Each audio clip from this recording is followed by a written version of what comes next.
Galatooma asham alaamanni isaa namni xinnaa guddaa jaarsaaf jaartii kabajamtoota daawwattoota televezyiina faana kun Riittaa Shoodha.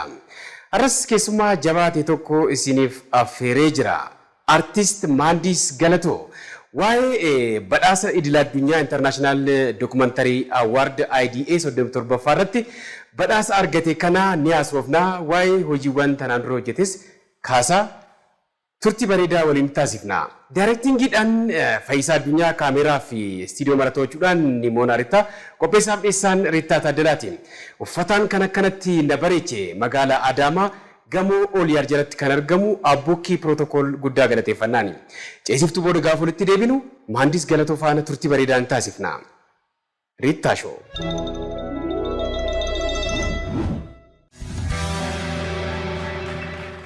Hayya daawwattoota keenya walitti deebinee jirra kan isin daawwachaa jirtan Riittaa Shoo televezyiina faanaatiin. Keessummaa kiyya Maandis Galatoo baga nagaan naa dhufte. Baga nagaan naa dhufte. Hayya sagaleen akka ajaa'ibaa jira. Mee chiirsii kana. Toodhume. Hayya Riittaa. Artistii jaalatamaa Maandis Galatoo tibba kana waan akka addunyaatitti mata duree guddaa ta'ee maatii artistii addunyaa kan irratti haasa'aa jiru. Biyya keenya keessatti garuu waan takka osuma dhagaannu akka hin dhagaamne dhimma ta'e tokko jira. Innis akka addunyaatti awaardoo kan badhaasa aartii kan wajjin wal qabate keessumattuu fiilmii kan wajjin wal qabate International Documentary Association na fakkaataa dhaabbanni sun yeroo 37ffaadhaaf badhaasa akka addunyaatti waan ajaa'ibaa ta'e tokko addunyaadhaaf foomsee jira. Achi keessatti ammoo biyyi tun Itoophiyaan waan bareedaa ta'e tokko argatteerti siifi hiriyoota kee wajjin wal qabate. Fiilmii Fayaa Daayii kanarratti kan Jeesikaa Bashirin produce ta'ee siinimaatogiraafiidhaan badhaasa argatee jira. Achirratti saawundi tiraakiidhaan hirmaattee performaansii yookaan ga'umsa ati sirba saniin agarsiifteen akka addunyaatti beekamtiin guddaa argamee jira. Siinimaatogiraafiidhaanis ta'ee saawundi tiraakiidhaan mo'attanii biyya tana Itoophiyaa akka addunyaatti kabaja akka argattu taasiftanii jirtu. Isinillee warreen hirmaattan hundi keessanuu maqaa Riittaa Shoo televezyiina faanaatiin guddaa galatoomaa jaa. Waa'ee dhimma isaa sirriitti ni haasofna. Jalqaba garuu xiqqoo ishii daawwattoota keenya wajjin waa'ee dhimma tanaan dura jiru kakkaafne gara xumuraa irratti zaaballaatti kennee haasofne jechuudha. Maandis Galatoo akka ati keessummaa taate piroodisera kiyyaaf himee gaaffilee muraasa asirratti akka heerumsaatitti naa kaa'ee jira. Isuma bu'uura godhachuudhaan turtii bareedaa waliin taasifna. Maandis Galatoo ati maandisa aartiiti moo maandisa ijaarsati? Kun egaa deebi'ee uummataaf hin himu ogummaadhaan irra jiru hin beektaa. Maandisuma aartiiti yoonaa jette laafee. Bareedamee jalqaba maandisee fiilmiiwwan garaagaraa irratti ni hirmaattaa, diraamaa TV irrattis ni jirta. Bifa bareedaa ta'een hojjechaa jirta. Ogummaawwan kunneen hunda gaafa hojjettu barumsi yookaan leenjiin gaggabaabaa aartii kan wajjin wal qabate waan fudhatteen jiraa? Actually hin beekta hojiin aartii kennaa guddaan kennaa qabaachuudha. Kennaa irratti barumsaan immoo yoo gabbifte baay'ee bareedata. Gara kiyyaatti yoo dhufne immoo ani akkana kaampaasii seenee giraajuweetiin goone aartiidhaan garuu leenjii namoonni profession ta'an manneen barnootaa Yaareed irraa dhufaniin diraamaadhaan illee fiilmii fi tiyaatira daarektingii warrumti amma International Documentary Association kana wantoota tokko tokko biyya keessatti hojjetan. Carraa isaan namoota isaan leenjisanii leenjuullee argadheera waa'ee fiilmii fi tiyaatira daarektingii uumamaa kana argadheera. Garuu achi duras leenjii gaggabaabaa fudhadheera. Gama weelleetiin immoo almost akkuma barachuutitti baradheera muuziqaa haga takka garuu giraajuweet godheeti mana barnootaa irraa hin baane waan beezikaalii si barbaachisu garuu. Normaali ati Yeah. kolleejii yookaan akka seenuu baattus akkaataatti dhuftellee leenjiidhuma keessa daddaraarratti barumsa guddaa argatte. Almost isa waggaa 3 dorgomte waggaa 3 dorgomuu jechuun dippiloomaa kee xumurtee inni anaaf ijoollummaa kiyyaarraa waan akkasii keessa darbuun anaaf mana barnootaa tokko leenjiilee garaagaraa fudhadhee dhiisiti. Baay'ee bareeda. Mee gara fiilmii fi tiyaatira yookaan diraamaa kanatti haa dhufnu. Fiilmiiwwan hagamii yookaan diraamaawwan hagamii irratti hirmaatteerta. Carraan wanta kana argachuudhaaf weellisummaa cinaatti ogummaalee kanatti seenuudhaaf argatte yooma akka ta'e osoo natti himte. Diraamaa Hoddaa TVT yoo jedhe yeroo jalqabaatiif sagantaa safuu jedhu Safuu seeramu? Safuu kan jedhu Abiraam Fallaqee tokko hojjetaa ture. Isa kutaa lama isarratti na hojjechise waan koomeedii waan ta'eef nama kolfiisaa ture. San dura garuu diraamaa akkana TV'n hin dhiyaanne tiyaatira muuziqaa uumama kana hojjedheera garuu TV'dhaan hin dhiyaanne. Diraamaa dheeraan immoo achi booda diraamaa hiree dheeraa jalqabe. Isarra jira fiilmiin kan baane jira fiilmiin siif jedhee si jedhu tokko almost gara parsantii 80 ol deemeera. Waaw. Kanuma keessa jira. Maandis waa'ee sirboota keetii xiqqoo kaasuun hin barbaachisa. Ani xiqqoo ishii maaramee maalummaa? Maaramii. Waa? Maaramii. Maaramii? Oromoon maaramii fi qaba. Okay. Yeroo rakkinaa akka kadhatu. Okay. Maaramiin actually amma akkam seete yeroo hawwanni ulfaafa daaf ciniinsuu keessa seenan hawwanni Oromoo maaramii haamatan qaban. Maaramii amma amantii keessaa oduun taane maaramii fi haamatan qaban. Waan ajaa'ibaati. Okay. Maaramii siyaa hiittu, maaramii siyaa hoffolchitu. Detail waan qoratamuu qabu.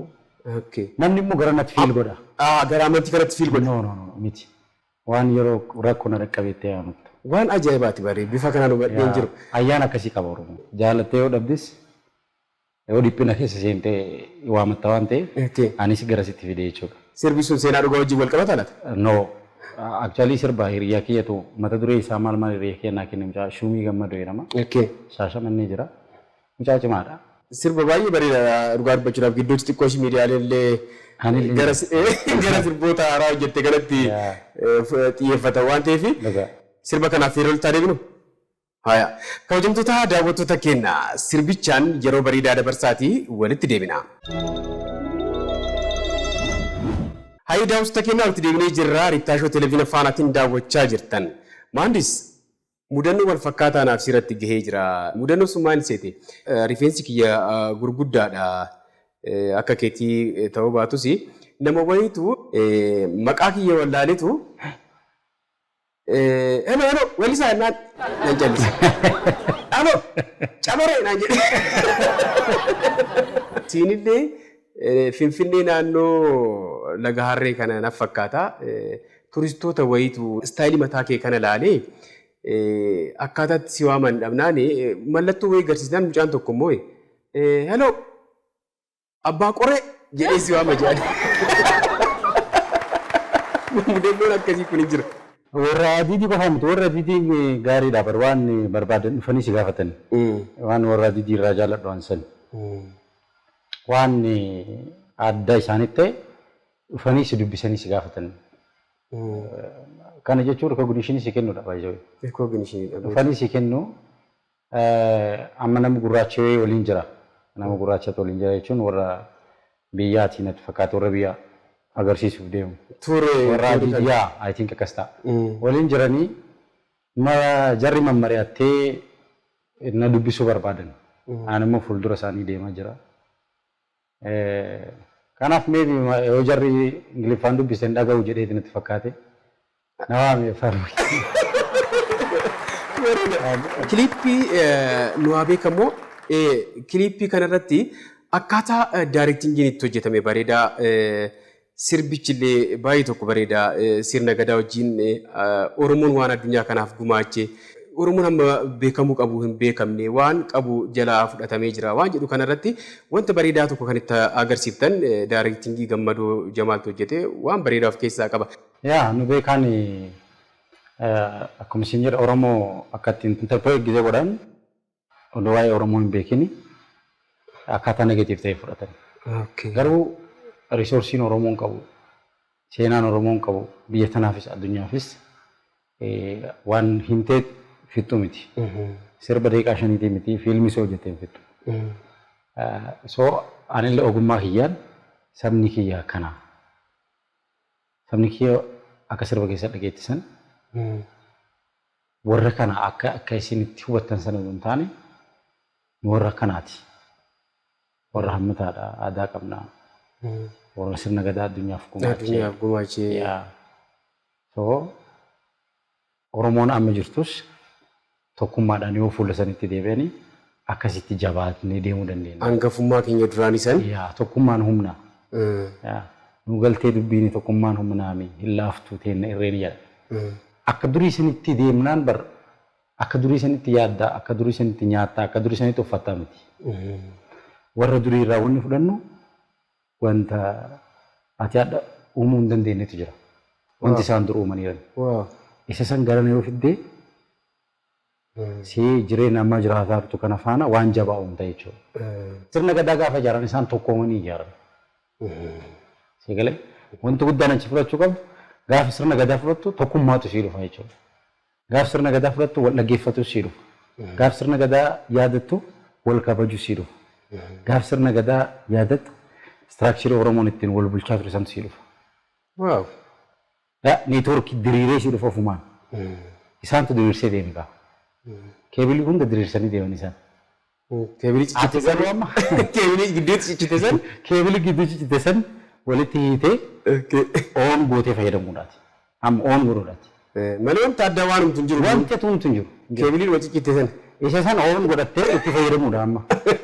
Neetwoorkii wanti diriirsitu bar bilbila kana wanti fayyadamaa jirtu bar warra akka warra keenya durii fardaan miilaan deemtee waliin barbaaddu. Waan naamattus bilbilaan naamattama. Kun maaliif ta'e? Dura neetwoorkiin waan diriireef. Namicha bilbila amma smartphone nuti fayyadamu kana hojjetee bitate gadi dinqisiisuu qabdu. Nama sarara qilleensa irratti namni akka wal arguu danda'u uume sen. Sirni gadaa abbootiin dur sirna gadaa diriirsan kun neetwoorkii akkana diriirsan qilleensa irraan akka Oromoo wal argu. So isa oon goonee walitti nu haa fidu. Yoo walitti dhuftee tokkummaa uumte immoo eenyusi dhiibuu hin danda'u. So seenaa sirbichaa faana daayirektingiin kan hojjetame. Hayyee daawwattoota keenya ammas Riittaa Shoofaanaa turtii taasisaa sirba kanaan bu'aaraatii walitti deebina. Hayyee daawwattoota keenya Riittaa Shoo televezyiina faanaatiin daawwachaa jirtan Mahandis Galatoo faana jirra. Mahandis awwaardii dhumti kuni akka addunyaatti awwaardii baay'ee beekamaadha. International Documentary Award kan jedhamu kun associationiin kunillee hangafa.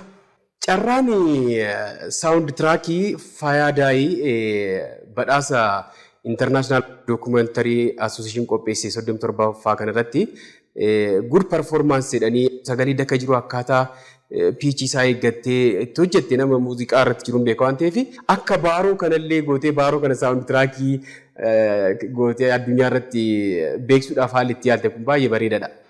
Hiikkaan isaa hoo maalinni? Carraa kana hojjechuu akkamitti argatte? Carraa akkamitti argatte yoo jette diraamaa hiree yuunivarsiitii Haramayaa keessatti waraabarra. Almost guyyaa 15 yuunivarsiitii san keessa turre.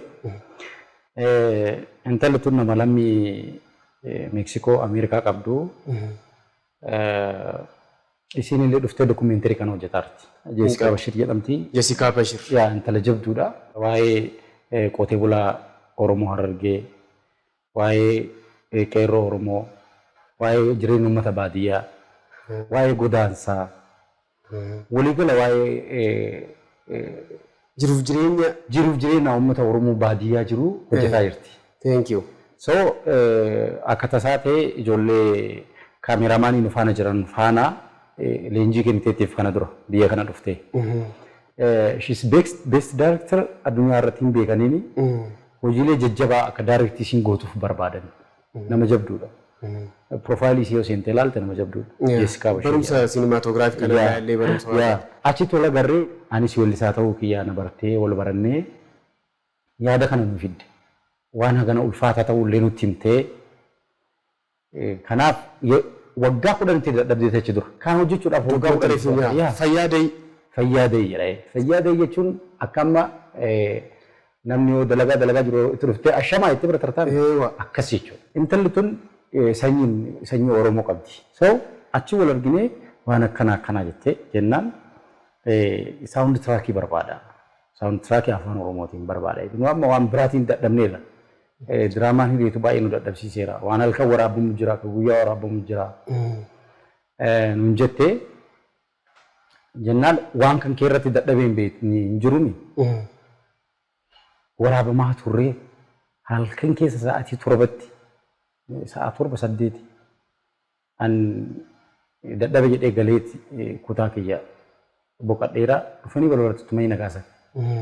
Maal akkana sagalee sana ammanaasen eessaa fidee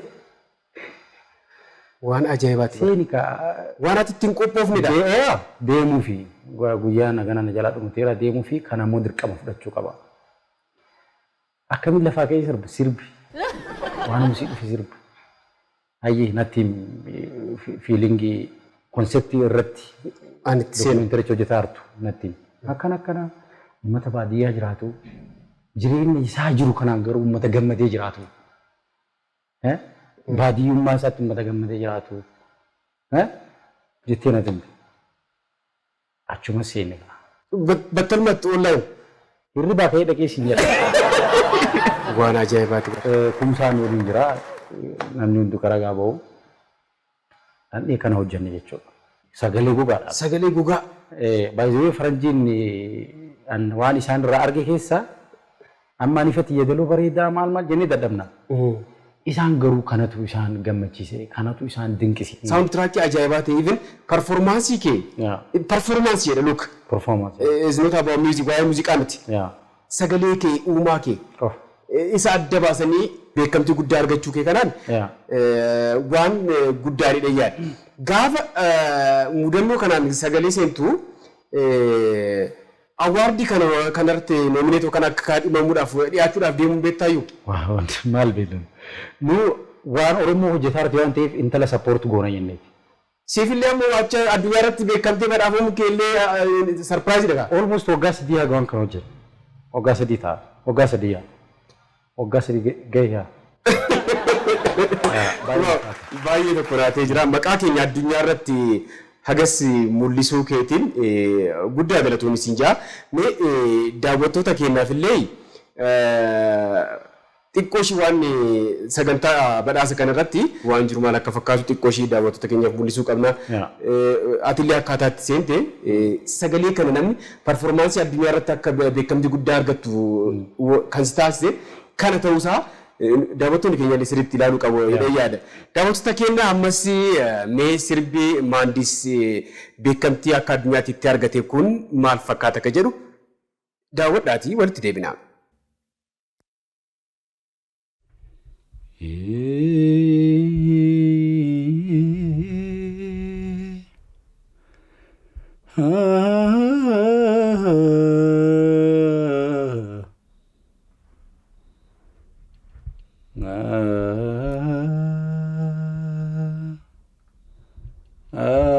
Akkasi jaaladhu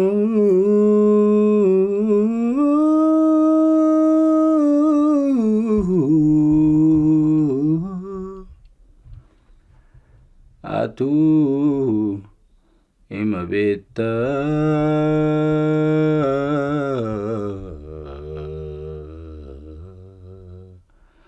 atu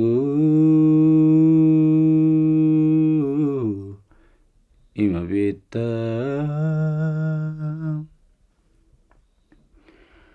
nangasi jaaladhu atu ima beekta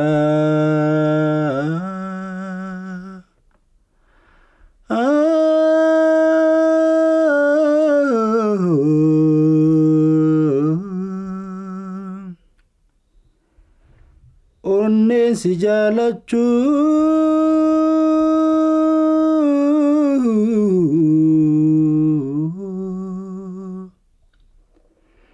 kiyya narraa bartee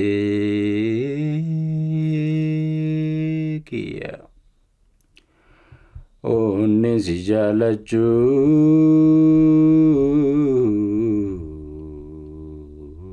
jaalachuu kiyya narraa bartee kiyya narraa.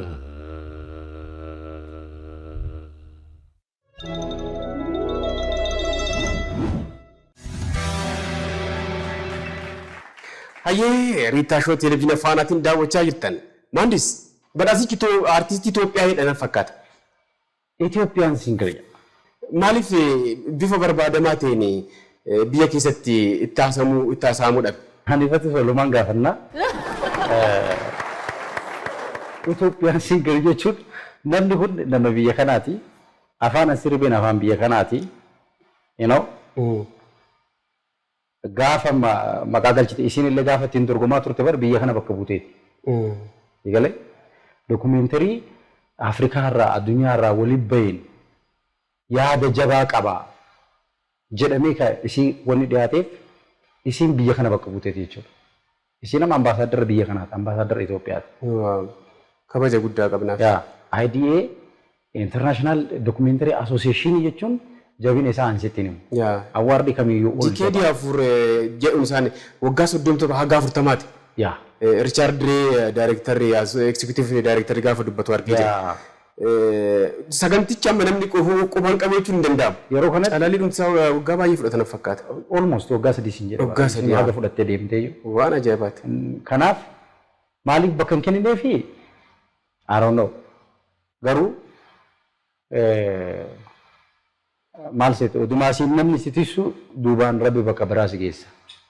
Guddaan ana Oromoo ta'ee afaan Oromootiin waan san dubbadhee Itoophiyaa beeksisuu keetiin akka Oromoo tokkootitti ittiin boona. Anillee kabaja guddaan beekamtii guddaa sii kennee jira. Ulfaadhu siin jaa. Gammachuun kiyya oduu asiin dhiibamtu oduu asiin akka Oromoo tokkootti carraa hedduu argachuu dhabdu rabbi karaa duubaatiin sii fida. Rabbi karaa duubaatiin sii fida akka fakkeenyaaf amma dorgommii Afrikaa uumamni tokko yaadatamti. Sirboon achirra kaadhamu ka'een nuti. Itoophiyaa bakka bu'an. Walli isaan Oromoo itti cabeen hojjenne walli isaan Oromoo walli akkas achi dhaqee ittiin dorgomu hin qabu. Sii galee biyya kana Itoophiyaa yoo jedhame afaanuma takkaatu yaadama. Aadama takkaatu yaadama. Sii galee kana garuu dhiibbaa kennaan miti rabbumatu fidee jechuudha. Walumaa gadhuftii carraa argametti waan kanaan Jessikaa faana milkaa'u kiyyaaf Jessikaan illee baga milkooftee jedhanii akka Oromoo tokkotti illee baga rabbiin maraayyuu nu gammachiise. Best short form series kanarratti kan mo'ate viral dreams irratti waan gabaabduu kanarratti Christian Beets jedhama. Christian kun waan bareedduu dubbatee jira waan ta'eef waan kana osoo hin kaasin natti tola. Ilaalaan ture maal jeeseete laayivii seenan gaafa badhaasicha gaafa fudhatan waan dubbatan hin jira. Jessicaanis waan bareedaa dubbattee dhugaa dubbachuudhaaf namichi Christian Beets jedhamu kun garuu mo'atee waan dubbatee beektaa hedduu keenyaaf fakkeenya ta'a waan ta'eef fiilmii kanaan gaafa mo'adhu yuutuubaroota galateeffachuun barbaadaa jedhe. Akka sababaatti maal akka dhiyeessee beektaa seenaa dhugaa sooshaal miidiyaa irratti yuutuubii irratti warreen gadhiiftan seenaa dhugaa keessan kanaan gara fiilmiitti jijjiirree mo'anne waan ta'eef sooshaal miidiyaa waan poozitiif ta'e akkanatti itti fayyadamne addunyaa irratti waan maqaa gaggaarii olii kenninaa kabaja olii kenninaa. Sooshaal miidiyaa irratti wanta sirrii ta'e wanta dhugaa ta'e namichi waan dubbate inni dhageessifna daawwattoota keenya. Ibaluun akkas ta'e haqa namaa dhoksuu osoo hin ta'in haqa namaa dubbachuu miidiyaalee biyya keessa jiran illee wanta gurguddaa akkasii dhoksuun akkuma ati dubbatteedha. Asiin gaafa namni si qabu achiin qaama rabbi guddaa waan ta'eef yuutuubii irraa seenaa dhugaa fudhadhee mo'achuu kiyyaan yuutuubaroota waan bareedaa sooshaal miidiyaa waan dhugaadhaaf warreen fayyadamtan galatoomaa jedhee beekamtii guddaa kennee jira waan ta'eef awwaardii kana xinnaa guddaatu daawwatu waan ta'eef biyyaaf waan goote artistii Oromoof biyyaaf waan gooteef kabaja guddaa sii kennee jira akka sagantaa Riittaa Shoo kanaatitti. Viral Dreams, executive producer Christian Beats. Thank you so much on behalf of the entire team and especially the young YouTubers from around the world who documented their lives and offered us a glimpse into their rapidly changing reality. Viral Dreams is composed entirely from the videos shared online by the young YouTubers from diverse backgrounds. By looking at their reality of this new generation set through their own eyes and cameras, we hope that Viral Dreams encourage viewers around the world to reflect on their place we give social media in our lives. Mandis, gama kiyyaan gaaffiiwwan jiran hunda xumuree jira. Waan akka ergaatitti dhaammattu yoo jiraate carraasaa silaadha gama kiyyaan galatoomis hin jaa. Namarratti ergaan dabarsu dursaati kabajaan agnitee waan kana kiyya jettee dhukkubsattee ati waamtee waan kana uummataan ga'uuf tattaafachuu kan keetiif anillee gara kiyyaan kabajaa siif qaba galatoomii Oromoon waan ofii jabeeffachuu qaba waan ofii ergooginaayizii olii kennuu qaba ijoollee jalaa dhufaaran ijoollee hojii aartii hojjetaaran saba kana bakka bu'an waan ta'eef ambaasaaddara saba kanaati waan ta'eef jajjabeessuu qabna wal jajjabeessuu qabna walitti dhufnee immoo hojjechuu qabna waan jedhu dhaamsa dabarsuu barbaada. Warra hojiilee kiyyaa gammaa jiran keessatti nafaana dadhaban hiriyoota warra diraamaa hiree keessattis nafaana dadhaban ammallee hojiilee amma haaraa qabadhee dhufu hojii haaraa qabadhee dhufaa jira yoo rabbi jedhe kana keessattis warri sappoortii na godhan yaadaanis qaamaanis hundaanuu galatoomaa neetworkii dur abbootiin gadaa dirrisiisan on gooneta fayyadamu jedha galatooma. Kabajamtoota daawwattoota keenyaa turtiin artiist Maandis Galatoo faana Riittaa Shoo irratti taasifne kana fakkaata. Torban keessummaa kabiraa taphoota babbareedoo kanneen birootiin walitti deebina. Gama ogummaa daayirektingiitiin Faayisaa Addunyaa sagalee fi istiidiyoo marato'achuudhaan kaameraa Nimoonaa Riittaa. Qopheessaaf dhiyeessaa Riittaa Taaddalaa ispoonsarrii uffata Abbukkii Pirootokool magaalaa Adaamaa gamoo Ooliyaal jedhatti argama. Guddaa galatoomaa innaani. Hagga torbanii horanaa bulaa.